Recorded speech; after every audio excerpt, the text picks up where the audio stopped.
Hello, my friend, and welcome to this episode of A Call to Leadership. I'm Dr. Nate Sala, your host.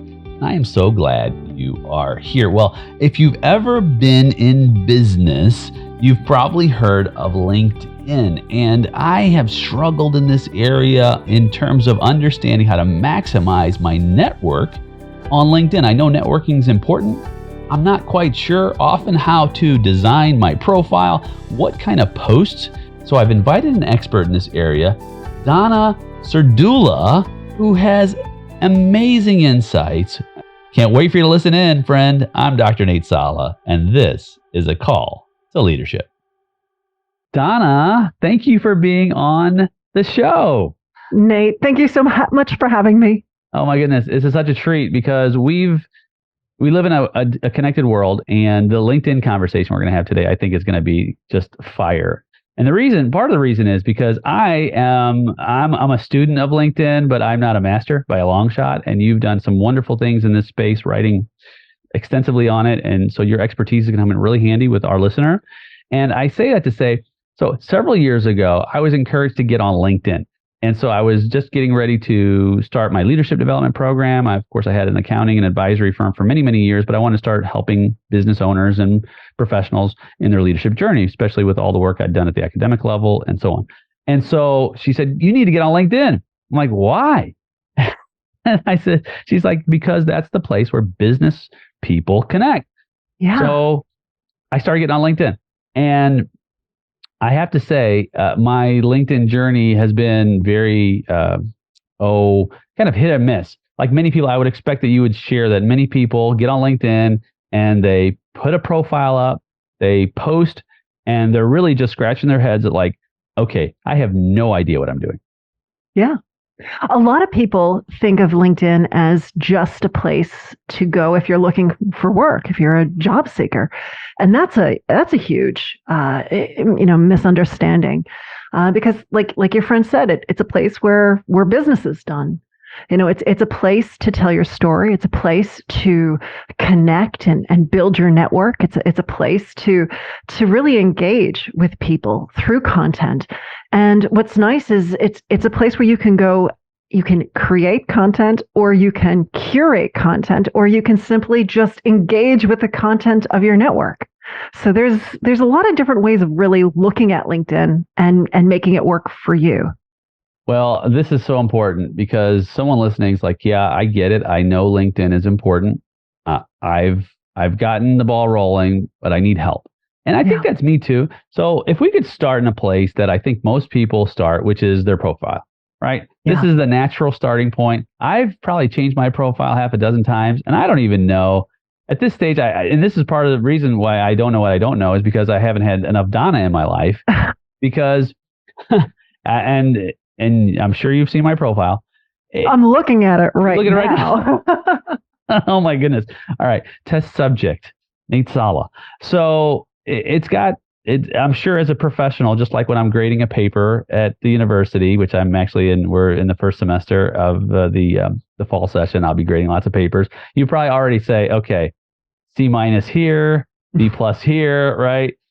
The profile that most of us have is very subjective. We just either toss what? We just toss our most just copy and paste an old, out-of-date resume. Yeah. That's how most people get started. But, I have a methodology. It's a 4-point methodology. I call it SOAR, SOAR. It's an acronym. That's better than SORE. That's true. But with SOAR, the very first thing you do is you do not jump into your profile, but instead you ask yourself some questions. And so what I would say to you, Nate, is, why are you on LinkedIn? What are you hoping to accomplish? Because that starts the conversation of so how are people looking at profiles? Oh, yes. Yes. So the profile in some ways is almost like a business card, except it's expanded. Or a storefront for that matter.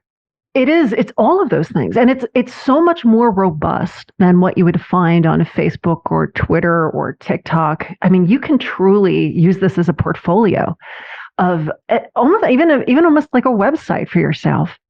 And people they look you up. They look you up before they're going to meet you, just as you're probably doing it as well. It's for research, right? It's to really gather information. Who am I talking to? Who are they? Where do they go to school? Who do they know? Do we know the same people? Are they the same groups? It's what people are looking for. Well, and interestingly, and you know this, LinkedIn tells you when people are looking at your profile. It does. Some of them but some of them are in secret. It's like behind private. You don't know who that was that looked at your profile. They are anonymous. Yeah, that's it. They're anonymous. Yes. So people are looking. People are engaging with your profile, and I've seen profiles all over the place as you have as well. Yeah. So I like that. The first S, the first part of SOAR. Why? Strategize. Right? Yeah. It's strategize. It's why are you on LinkedIn? What are you trying to accomplish? Because again, some people are looking for a job. Some people are looking to showcase their expertise. Some people are doing it for sales and prospecting, business development. And each of these have a different story to tell, right? So if you are looking to make more sales, if you're looking to prospect and bring people into your network, you don't want to be regurgitating, a resume that just talks about what you've done in the past, right? That's not what's going to get your target audience engaged and interested and intrigued. So you really do. The S is strategy. Think about who you are, think about how you want to be seen, think about why you're doing this, and think about your target audience. I would even say if you want to collide with opportunity, because people search LinkedIn, they're looking for someone like you. They just don't know you exist. So the way they would find you is through keywords. So they'd say, hey, I'm looking for a leadership coach. I'm looking for this. I'm looking for that. And they're putting those keywords in. If you want to collide with that opportunity, you need to make sure that you have those keywords throughout your profile. That's strong. Collide with opportunity. That's a keeper right there. And I think about like the journey of social media, because LinkedIn is a different kind of social media in some ways. Of course, you do see folks. I've seen folks posting on LinkedIn and saying this is not Facebook. For perhaps the. So there is a curating in some ways. But there's also been a shift, Nate. There's been a real big shift with LinkedIn. For the longest of time, it was purely professional. And that feed was dry, to say the least. I think with the pandemic, I think with the work from home, all of this that's been going on over the last few years, we're finding that LinkedIn is getting a little bit more personal. Not totally, but a little bit.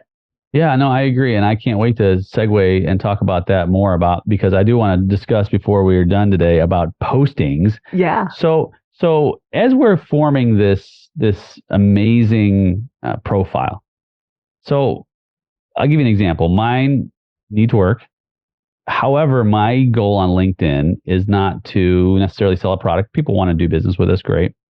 But it's to spread the love of business with the people who we get to work with. So really just this, if you will, in a way, philanthropic, hey, let's just talk about how we can be leaders who truly care.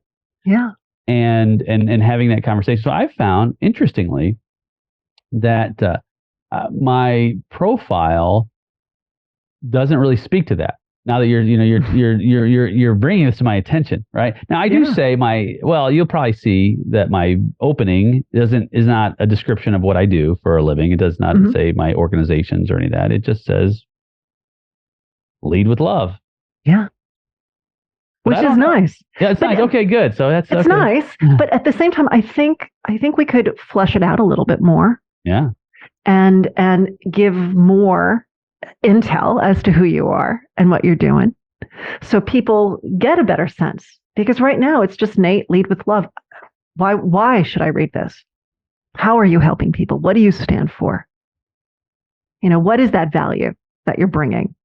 So you have 220 characters here, so you can actually add quite a bit more. Yes. Yeah, absolutely. Because I think that's 8 characters plus 2 spaces. Yeah, no, not 8. There's 12 characters, 14 characters. I got a lot of room. You've got room. So I would now looking at your profile. The first thing that I notice is you don't have a background graphic. So that's that. And anyone who looks at their profile, if you see something that's very gray and stripy at the very top, that means that you have the opportunity to upload a background graphic. And this would be really a good way of bringing in your brand, from your website, however you've defined yourself. Bring some of that continuity, some of that cohesiveness together. And you could upload an image from your website. You can upload an image of you on stage presenting. You could have, pictures of your books.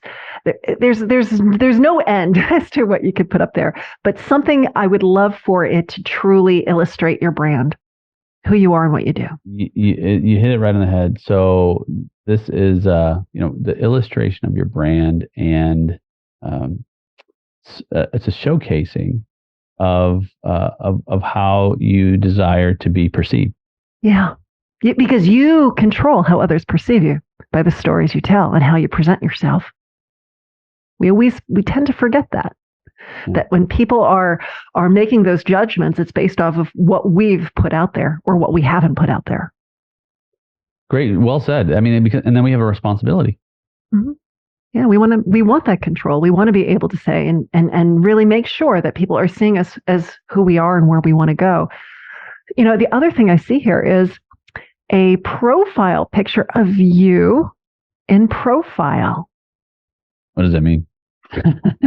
So I would love for you to put a new picture, one in which you are looking directly into my eyes as the viewer, and you're making that connection with me. Because as it is, you're kind of far away. I'm not having that connection to you. It's a cool picture, don't get me wrong, but I'd like to see you make that connection with your reader through eye contact. Yes, this is brilliant. So yes, the making the contact.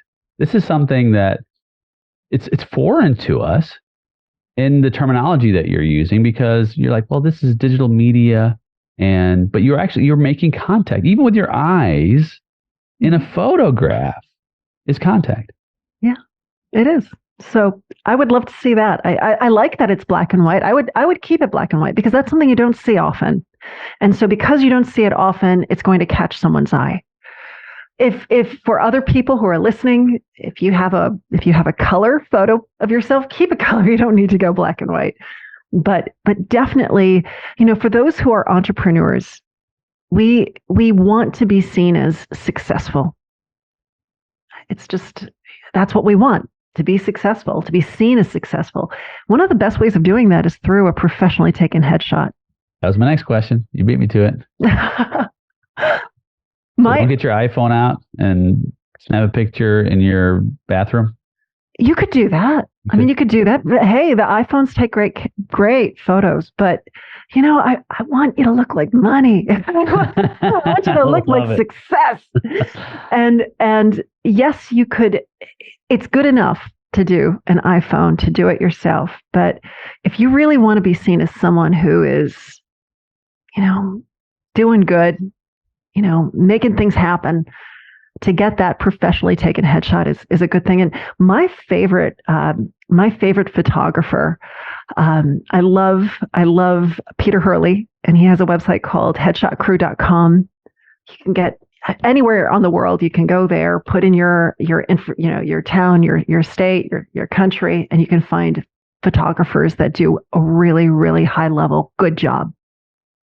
Yeah, and I think that's important, because people judge whether you agree with this or not. People judge on image, and we all do it. You say, well, you can't judge a book by its cover, but a cover does sure help you to open the pages. That's true. They do have the new AI photography. Have you seen that? I've heard. I have uploaded tons and tons of selfies to these AI headshot websites, and the results if you're just starting out and you've got the tiniest of budget, it's not a bad way to get started. But if you are seasoned, if you are, cemented in your industry and you've done good, if you've got a history behind you, do it right. Truly be authentic, because those AI headshots, no matter what you do, they're not truly authentically you. Yeah. And there's another thing that I think that goes along with that. And I'm glad you're sharing this. I'm glad we've taken this dive, because how we present ourselves is also an indication of our care for your experience with us at the very opening of this relationship. So, we're not talking necessarily about vanity or any of that. We're simply talking about, have I taken the time and intentionally shared my very best initially for you, so that I can continue to give you my very best? Because in a business environment, that's what people want. Yeah. They want your very best. They don't want mediocre. So this is such a critical part, especially, in the entrepreneurial space. You're an entrepreneur. I'm an entrepreneur. We don't want the worst possible experience. We want the best possible experience. And if you can give me that, even in these moments of our initial contact, as you said, that even with the eyes, boy, that's huge. That sends a message that I care about you, that you're important. Yeah. I think looking at a person's profile, and everything has been regurgitated, plagiarized from other content, from other places. Nothing is fresh. It's old. It's out of date. That tells a story about what kind of experience you can expect from that person. Sounds like the Republican debates just the other night. No, I'm just saying. That side note. There's of course, that's the beginning, right? Once they get past the photo and you begin to share, what should we be sharing? Should we have a list of our accomplishments? Initially, I had my backstory of immigrant family, poor, all this other stuff. And I was like, I don't know if that's the way to do it. What should we be sharing when we're explaining who we are? It goes back to that S, the SOAR. Now, O is optimize, and that's, just rolling up your sleeves and jumping in there and getting that profile where it needs to be. But you do have to think, why am I on it? Who is my target audience? What do they need to know about me? Right? What's going to make them feel good? What are the questions that they have? How can I start to answer those questions ahead of time? And so in some ways, you might say, being an immigrant and coming from poverty, that is part of my story. And my target audience it's going to resonate with them. And it tells them something about me. And if that's the situation, I don't think there's anything wrong with it. I also feel that, and this is something I see so often from entrepreneurs, where they jump into the about section and all they do is talk about their business, and they don't talk about themselves at all. Why? A person is reading this because they want to know who you are and why you're doing what you're doing. And so don't hide behind just your business. Definitely open up a little. Should someone put their accomplishments in the about section if it's relevant to the need? Yeah. I don't see anything wrong with it. I think it builds your credibility. It's a credibility marker. The other nice thing about doing it in that manner, again, you have to be clear. Is this forwarding me, and is it forwarding my message? Is it part of my story? And I think the answer can absolutely be yes. But what's really nice about that is you can take things from years ago and bring them forward and spotlight them as career accomplishments. Because if you don't do that and then you just scroll through your experiences, it's chronological, and some of those great accomplishments could be lost simply because of the real estate.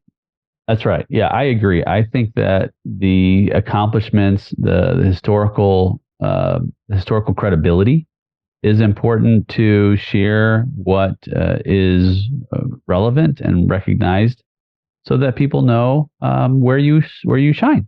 Yeah. Relevant, though, I think is the real operative word here, Nate, because we don't want this to be an obituary either. Exactly. Right? It's not this compendium of everything that I've ever done, but this is what's important now. And this is what keeps me moving forward into the future. Yeah. Well, I think that, and so someone listening says, I don't know who that person is. I think that's important first to recognize who's my, if you will, my avatar. We use that terminology. Who am I speaking with? Who am I connecting with? Yeah. And what are their needs? I love the fact that you broach what kind of questions are they asking and begin to answer those. Yeah. Who thinks about that in an about section, right? That's fantastic. Well, I think for a lot of people, when they think of their LinkedIn profile, they say things like, you know what, it's just my resume. Let me just copy and paste. Oh, it's just a bio. Let me copy and paste that. Or, you know what, I got 5 minutes. Let me do my LinkedIn profile now. And unfortunately, it takes a lot more than just 5 minutes. Yeah, because how long does it take you to build a fantastic website or decorate your storefront to gain massive appeal? In fact, when I had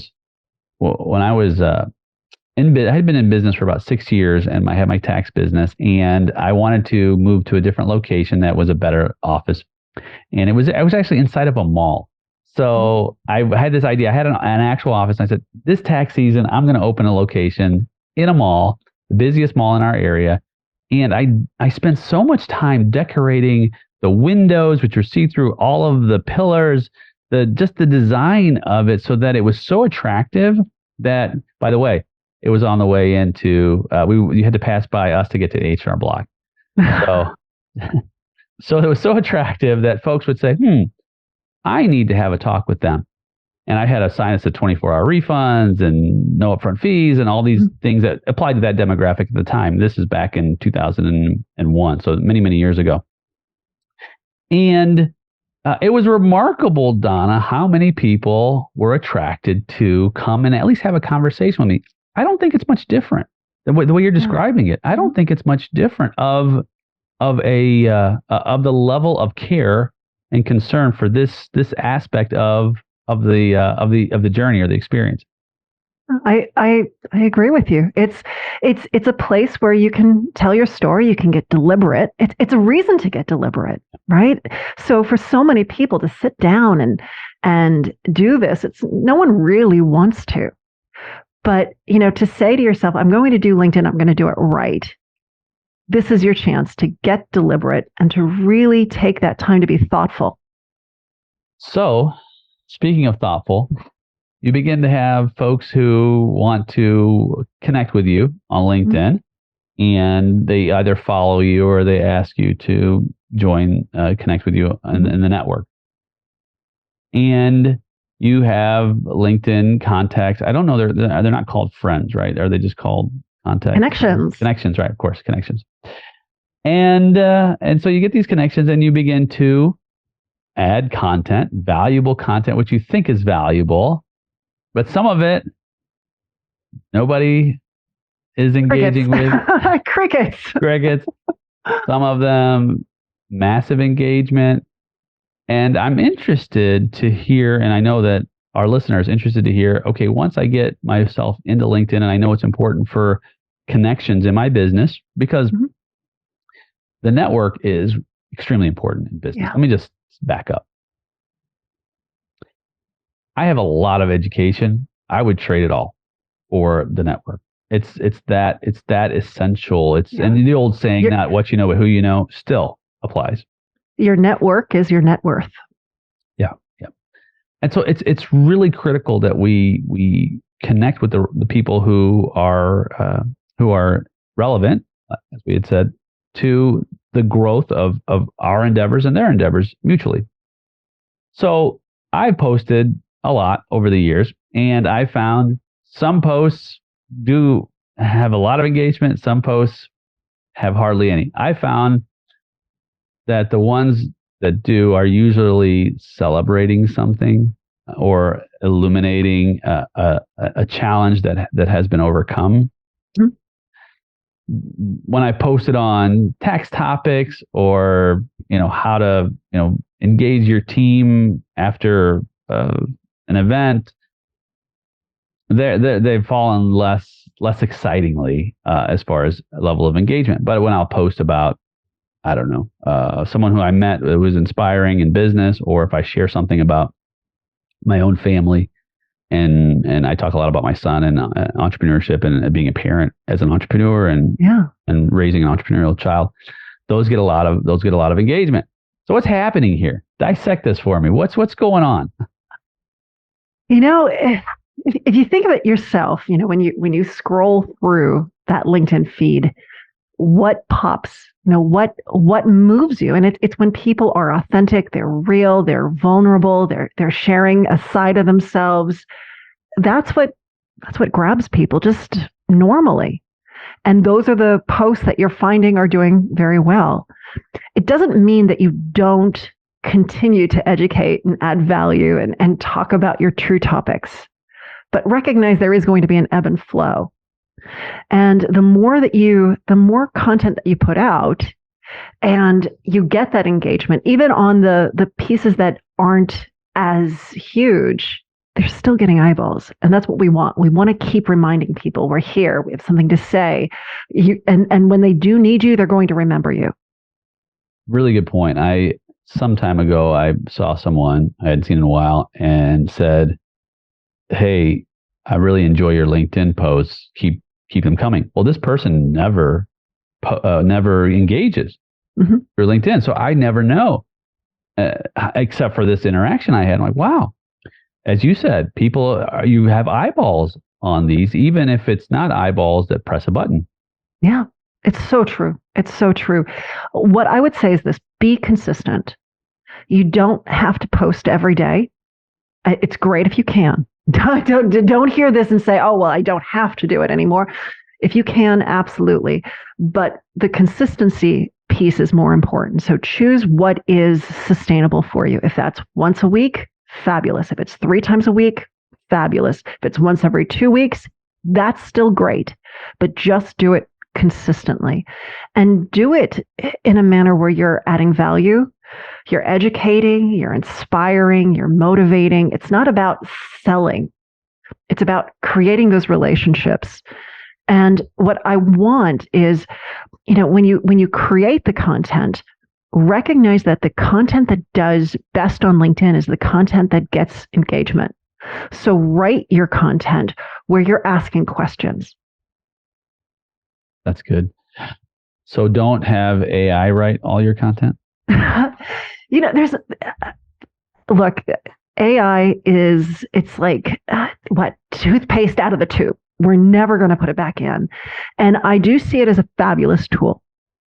So absolutely, if it's going to help you, use ChatGPT, use Taplio, find one of these tools and use it as a tool, right? But where I find that AI, the downfall is when you say, "I got nothing to say, so AI say something." And it puts out just a stream of content that has no real heart, no soul, no personality, no authenticity. It's just content for content's sake. So that's what I would say, try to stay away from. But definitely, LinkedIn has just recently, they're infusing not only the profile and their job search, but also the posting with AI. So as long as you can give it enough, it can go through and magically make it seem a little bit better with AI. But again, you need to have the core there. You have to have a point to it, a point of view. That's well said. So if you can post daily, it's not overkill to post daily. What is overkill is if you're posting every few hours. It really is actually, it's quality over quantity with LinkedIn. Once every 24 hours is more than enough. If you start to post more than that, where your content is going out very quickly, it does stop the trajectory of the views. Now, what about when someone engages with another post? Because then it shows that your name, that you've engaged with a post, does that count as content, or does that not count as data? That because I've noticed that people show up my feed a lot when they're commenting or they're engaging with someone else's feed. Yeah. So it isn't content. It's not counted. So like, let's say you post and then you're commenting. That comment isn't going to hurt. Actually, it's going to help the post that you had just done. What I want people to realize is when LinkedIn talks about the mission of their LinkedIn feed, it is the people you know talking about the things you care about. So if you can keep that in your mind, that really helps you with your own strategy. The people you know, how does it know who you know? Well, they know it through your network, and they know it by the people that you are actively engaging with. So the more people you engage with, when you do post, they're more apt to see that content. That's good. So you're on LinkedIn. I'm sure you see posts just as anyone else who has expertise in an area. You probably see some common mistakes people make when it comes to posting. Mm-hmm. And I know I'm probably one of them. And I imagine this is probably the early stages. Sometimes I'll have an idea and I'll just start to write a post on my phone and I'll hit send, and it's not very intentional, but it's like, oh, I have this idea. I need to go ahead and post it. And maybe it's good, maybe it's not. What are some blunders that you see people making when they are posting on LinkedIn? I'm going to say this. If you're posting on LinkedIn, I am just going to give you a round of applause and I'm going to say, good job. I don't want people to get so overly concerned with what they're posting that they almost freeze because they don't want to do the wrong thing. They don't want to be seen in the wrong light. So definitely don't get yourself so scared that you're not going to post, that there's this right and there's this wrong way of doing it. Just consistently post and write from your heart and write authentically and write to add value and write to inspire and write to educate. You will figure out the right way. But so where do people go wrong? One, they do not scroll through their own feed and they don't see what other people are writing or what's doing well. So do that first. Make sure that before you really even get active on LinkedIn, you calibrate to the feed itself and what people are doing and what you like and what you don't like. So you know yourself. You start to speak that language. The other thing is they get on LinkedIn and they use it as a pulpit, not as a conversation pit. So all they're doing is they're just posting and posting and posting, but they're not having any engagement and they're not engaging on other people's posts. That's good. That's super helpful. And so part of, I think, the blunder then is to not post at all. Yeah. Then I would also say this, and that is when you post, and I already sort of made mention of this before, but don't just post where here's my ideas, but actively seek insight. So this is what I think. What do you think? Ask for that. Make it easy for a person to respond.